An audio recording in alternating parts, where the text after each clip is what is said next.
Ayan, hello partner Gemma, hello ma'am Gemma, good morning sa iyo dyan, diba? So thank you so much po. Isa ka na sa nagiging ka-business partner natin dito sa ganitong opportunity, diba? So again, thank you so much po sa tiwala mo sa akin.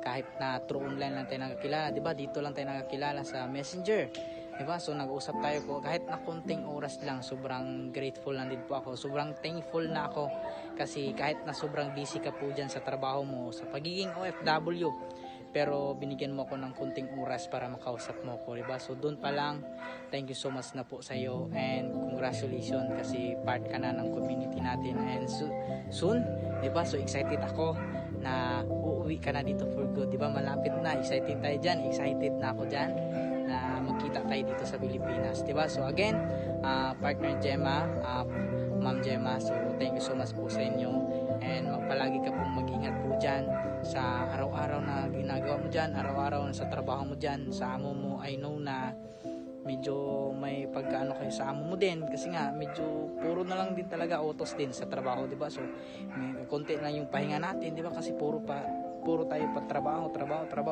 Hanggang naman talaga yung buhay OFW, pero congratulations sa iyo kasi nakita mo to ganitong opportunity at nakilala mo ko, diba? So again, Ma'am Gemma, thank you sa tiwala niyo po sa akin.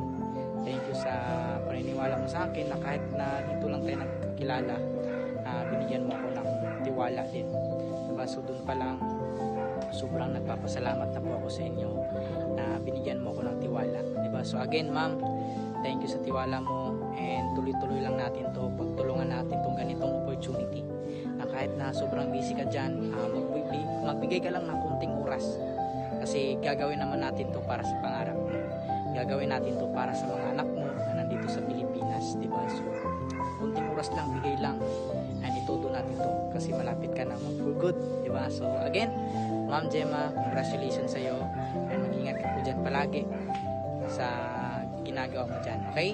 So thank you so much po ma'am and congratulations.